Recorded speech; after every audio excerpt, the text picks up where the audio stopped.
السلام عليكم، كي دايرين؟ بخير؟ لاباس عليكم؟ اليوم غنديروا واحد الوصفه ديال الكوتيب بلي كيك، واحد جوج اشكال ديال لي كيك وبسبوسه كتجي اكثر من رائعه. تابعوا معايا التفاصيل والمقادير مع هذا الفيديو هذا. ندوزو على بركه الله المقادير.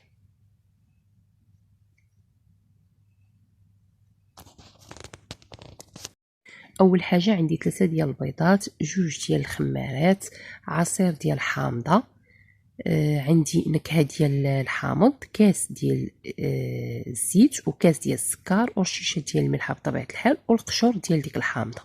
دوزو على بركه الله. نديرو رشيشه ديال الملحه، غندير كاس ديال السكر، وغندير 3 ديال البيضات اللي كنكونوا مخرجينهم يعني من قبل من الثلاجه باش يصدق معنا اي كيكه بغينا نديروها. هنا غندير راس المعلقه ديال نكهه الحامض. المهم انا اختاريت البنات نديرها بالحامض، يمكن لكم ديروا الليمون، يمكن لكم ديروا الحليب، ولكن هاد الكيك هذا بهاد المقادير كيجي زوين. ما حدي كنطرب هكا البيض، كنبدا نخوي في الزيت بشويه بشويه، وانا ما كنوقفش الطراب. درتوها في الكاس ديال العصير، يعني خليوه يبقى كيطحن مزيان، وانتم كتزيدوا المقادير شويه بشويه. بالنسبه لي غندير هذاك العصير ديال الحامضه، عطاني هذا القياس هذا، غنكملو ما يعني غنكمل باش نكمل كاس بهذا الشكل كما كتشوفوا معايا، غير ما عادي من الروبيني. صافي غادي نطرب هاد المكونات هادو كاملين، وغندوزو بطبيعه الحال باش نضيفوا الطحين. بالنسبه للطحين غنعطيكم بالضبط هاد المكونات هادو شحال عطاوني او شحال خدات ليا ديال الكيكه، لان بزاف تيقول لك ما كنعرفوش القياس تاع الطحين. ولكن البنات راه واخا نعطيكم القياس، راه كيبقى واحد 2 معالق ناقصين او زايدين، يعني حاولوا انكم في داك الكاس الاخر تبداو تخويو بشويه بشويه. هنا احتاجت ليا 2 الكيسان ونص ديال الطحين و2 ديال الخمارات من فئه 8 غرام. هنا درت الكاس الاول ديال الطحين وضفت الكاس الثاني، والكاس الثالث يعني ما غاديش نخويه كله، غادي نبدا نخوي بشويه بشويه كما كتلاحظوا. غادي تهز ليا نص كاس ديال الطحين مازال، يعني في المجموع 2 الكيسان ونص ديال الطحين.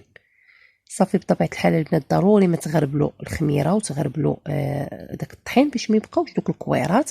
كنطربوها مزيان، هذا هو اللي شاط ليا من الكاس الثاني البنات. صافي وغناخذ المول، نتوما اختاروا المول اللي بغيتو، انا اختاريت هذا.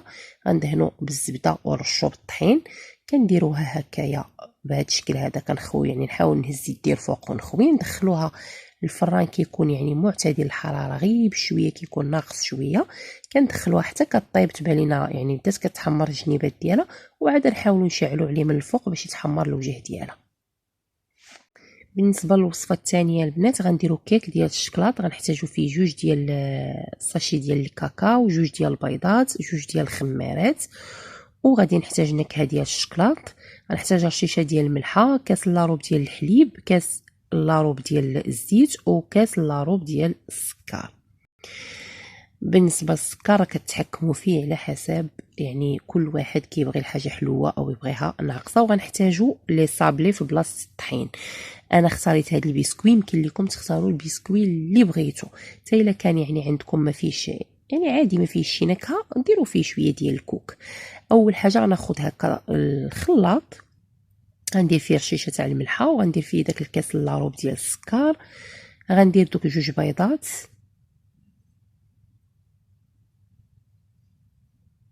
كما كتلاحظوا في الفيديو. صافي وغندوز مباشره منين غندير هاد المقادير هادو، غنزيد معاهم نص معلقه صغيره ديال نكهه الشكلاط. هاد الكيكه هادي حتى هي كتجي رطبه وزوينه، وتقريبا يعني المقادير ديالها ماشي غير ناجحين، يعني راه 100% كتنجح مع كلشي. طربت مزيان داك البيض، غنضيف ليه داك الكاس لاروب ديال الزيت بعد ما يعني طربته مزيان. غنضيفو هكا في العصاره، ونعاود عاوتاني نطحن دوك المقادير كاملين. ضروري هذا هو باش كيصدق معنا الكيكه انها خصها تخدم مزيان مزيان مزيان.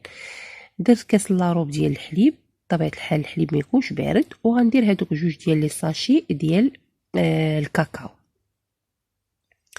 يمكن لكم ديروا 2 معالق من ومن بودره الكاكاو الا كان عندكم ديال العبار. صافي غادي نطحن هاد المكونات هادو كاملين. من بعد هاد الكيكه البنات راه كلشي كديريه في الخلاط، يعني ما كتحتاجيش ديري فيها يديك، هاد الكيكه ديال المعكازات. المهم البنات درت لي ساشي ديال الكاكاو. غناخذ هنا البسكوي الصابلي، غادي ندير هنايا. المهم انا عندي هاد الباكيات اللي كيتباعوا بدرهم، لقيتو الكبار ديروا 2 كبار. المهم غادي ندير الباكيه الاولى، غندير الثانيه. المهم هادشي كله غادي يتطحن هكا في الكاس ديال العصير. تقريبا هزت ليا 4 ديال الباكيات ديال المهم انا غنعطيكم حتى الغرام ديالو باش تكونوا عارفين، يعني هذا هو الوزن ديالهم البنات. شفتي نوريكم الوزن عن قرب، ها هو 42 غرام.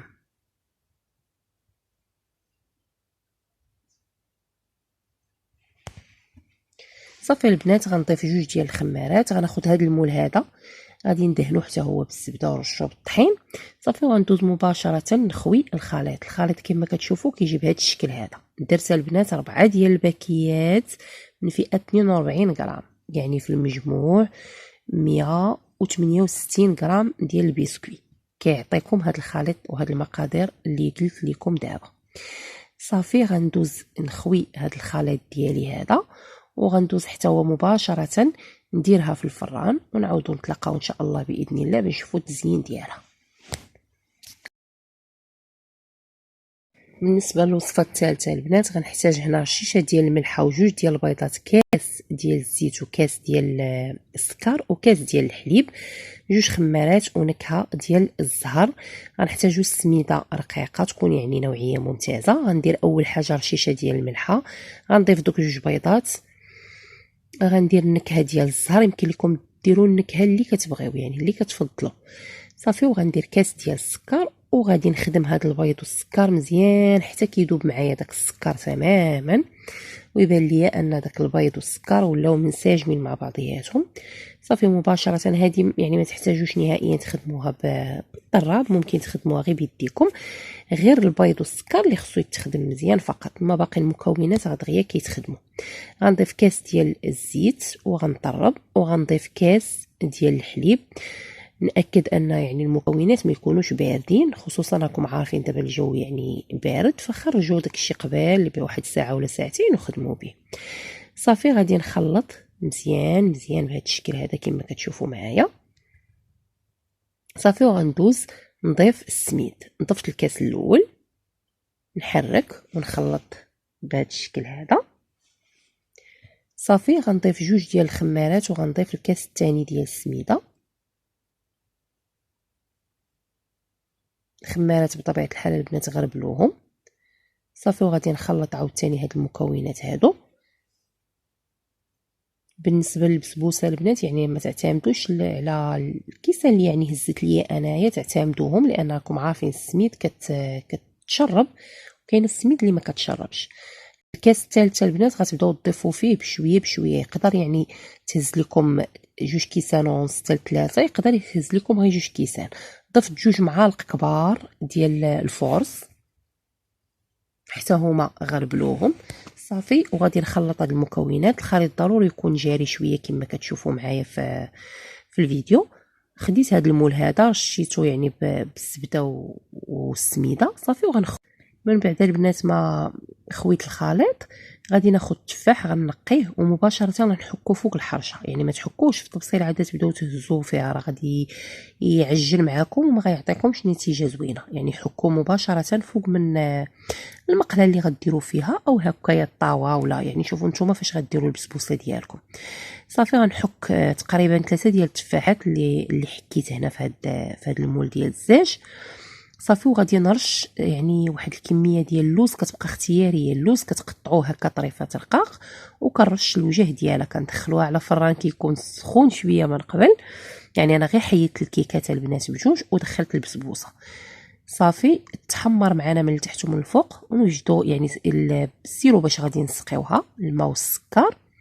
صافي وندوزو مباشره نشوفوا الاطباق كيفاش غيخرجوا معنا او الاشكال ديال الكيكات كيفاش غيخرجوا. هادو هما الكيكات البنات ما خرجناهم من الفران كيجيو بهذا الشكل هذا. غنديمو ليهم وندوزو نوجدو يعني باش غادي الكريمه اللي غادي نعمرو بها. بالنسبه يعني الكيكه ديال الشوكولات غندير لها كريم باتيسير ديال الشوكولا وغندير فيها نكهه تاع الشوكولات. بالنسبه ديال الحامض غندير فيها الكريمه ديال الحامض والنكهه ديال الحامض يعني نفس المقادير. غندير تقريبا واحد 2 كيسان ديال الحليب في كل راه من بعد البنات غنضيف مازال نص كاس ديال الحليب. فغندير تقريبا 2 كيسان ديال الحليب مع معلقه كبيره ديال السكر. هنا غندير النكهه ديال الحامض كما كتلاحظوا، الكريم باتيسير ديال الحامض، وفي الثانيه غندير الكريم باتيسير ديال الشوكولات. وكتبقى بطبيعه الحال الكريمه كما بغيتو نتومايا يمكن لكم تخدموها. خلطوها هكا وهي بارده مزيان وتاكدوا ان ما لاصق لكم والو لتحت في القاع ديال الكاسرونه. هنا ضفت النكهه ديال الحامض وغندوز مباشره نحطها فوق البوطه. دهنت الكيك ديالي بشويه ديال الكونفيتور وغندوز ناخذ اللوز اللي حمرته هكا في المقيله غنزين به هاد الجنيبات هادو ديال الكيكه. صافي هنا الكريمه ديال الحامض ها هي واجده معنا. غندوز مباشره نعمر هاد الفراغات اللي عندي في هاد الكيكه هادي. من الافضل ديروها في ميكا البنات باش يسهل معكم ان ما تبردش لكم هاد الكريمه وتعذبكم. صافي غندوز انا نكمل التزيين ديال الكيك ديالي ونعاودو نتلاقاو باش نشوفوا الشكل النهائي ديالو. وبالنسبه للكيكه ديال الشوكولات حتى هي درنا لها الكريمه بهذا الشكل هذا. غنديروا لها واحد التزيين يعني بسيط. غناخذ واحد الدوائر ديال الحامض وغندير هذيك الزريعه اللي بالالوان هي اللي غنديرها كتزيين.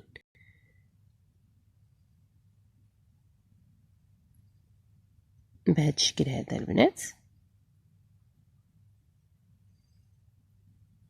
صافي وكيبقى التزيين بطبيعه الحال على حسب اللي متوفر وعلى حسب الرغبه. انا زينت يعني باللي موجود عندي وانتم راه بطبيعه الحال غتفنوا في تزيين الكيك ديالكم. هذا هو الشكل النهائي ديالهم البنات. البسبوسه هي هذا الشكل ديالها بعد ما خرجتها من الفران. غادي نسقيها حتى هي بالسيرو.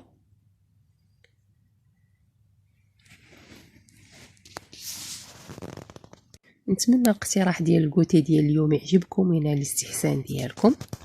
وبطبيعه الحال الا عجبكم كنتسنى التشجيع ديالكم. شاركت معكم يعني اقتراحات الكوتي بسيطه وزوينه والاهم انها راقيه في الشكل ديالها وفي المنظر ديالها. وصلنا لنهايه الفيديو ما بقى لي الا نودعكم. السلام عليكم والى فيديو قادم ان شاء الله.